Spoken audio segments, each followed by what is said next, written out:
Hey guys, Andy back here from Mediocre Hobbies, bringing you an unsuspecting video. Didn't really plan on making this one.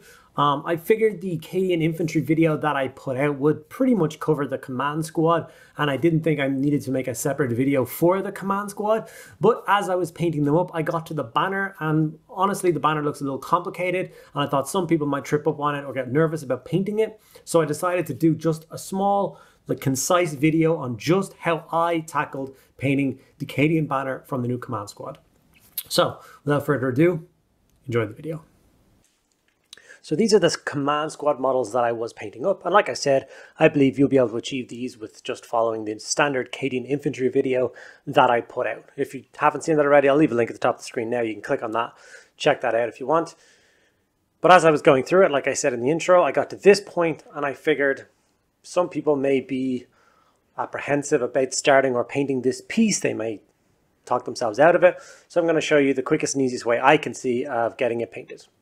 So we're going to start with Agros Dunes, and we're going to paint this on all of the kind of trim section that goes around the outside. If you have a reference piece of art from, say, for instance, the Games Workshop website, it's what I used to know where all the different colors go.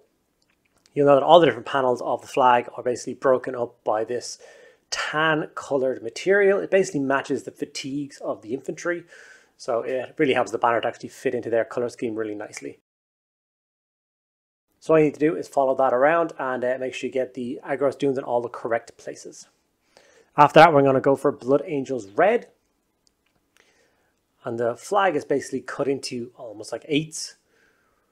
4 panels are red and 4 panels are black. The center is also black, but we'll get to that in a minute. So just go around with the Blood Angels Red and fill in the sections that correspond. So like paint by numbers almost, if you have the Games Workshop website open. Now, of course, in this video, I'm just going with the standard way of painting it, the way it is on the box art. You can, of course, paint it any way you like, but maybe this video will still give you ideas on how to put your color scheme to the model. Black Templar's contrast was then used for all the other panels in the flag, and also, like I said, the center. Now we're going to hit the entire center, including all those glyphs, except for the wings. We're going to be very careful not to hit the wings with the black contrast, because the wings are supposed to be white on the banner. And we are going to be layering them up later on, but we're going to be using, obviously, bright colors. So it will be very difficult to paint over the black if we make a mistake. So just take your time, and hopefully it'll look something like this. From there, we move over to Retributor Armor. And this is for all of those gold filigree details in the center, plus the actual head of the staff itself, the Aquila with the skull, symbol of the guard. So we're just going to go around and give a nice base coat to all of these parts. Now, of course, as I'm painting this, you're basically painting the whole banner twice, because front and back are exactly the same. So make sure you are going through and doing that. There's nothing worse than finishing a whole banner, turning the model around and having to start again. It's a very irritating feeling. So just do it all at the same time. Trust me, you'll thank me for it later. And then follow through and get all of the gold in place. Once the gold and stuff is in place, it's time to wash the model. And for that, we're going to jump over to Seraphim Sepia, and we're just going to wash the entire banner with sepia paint. For some reason, the camera decided to like it to focus on my cutting mat as opposed to the bit that I was painting, but I still think you can get the idea of what I'm trying to achieve here. After that's dry, it's time for a very quick layer job. So we're going to start with the red, simple Mephiston red coat, and we're going to layer up those red panels. You'll notice that when I started with the base coat, I started with Agros Dunes, whereas now I'm starting with the red. There's a very important reason for that. The Agros Dunes, for instance, is raised higher up on the banner than all of the red parts. The red parts are basically sunk into the banner, if that makes sense. Therefore, if we're painting the red and we accidentally make a mistake, it's going to be a lot easier to correct that mistake with the layering of the Agros Dunes sections at the end than it would be trying to fit the red in past the completed layered outer area, if that makes sense. Once then, we go over to Corvus Black, and we're going to layer up all of the black parts of the miniatures exactly the same as we did with the red banner. Once the black is done, it's time to go over to that Carrick Stone. This is the one I was talking about, which we were going to layer up. It's a lot easier to layer up these parts now, because with the Carrick stone, it honestly takes 2 coats to go around on the banner to get that kind of nice, crisp, kind of off cream color that the fatigues and these banner bits are going to be. The reason I have a separate video on this entire thing is, like I said, it's one of those things that some people may be apprehensive about painting.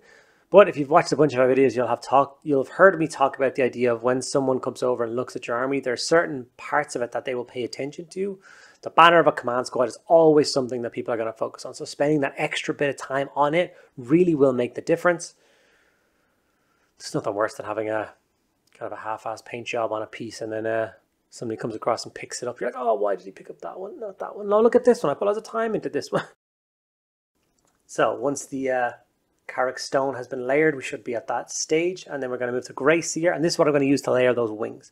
Not pure white. We don't need pure white. Grey seer is a beautiful paint, and it will read as white after we apply it, because there's no other white around it, especially with that kind of creamy sandy color next to it. It'll make it scream even white even more.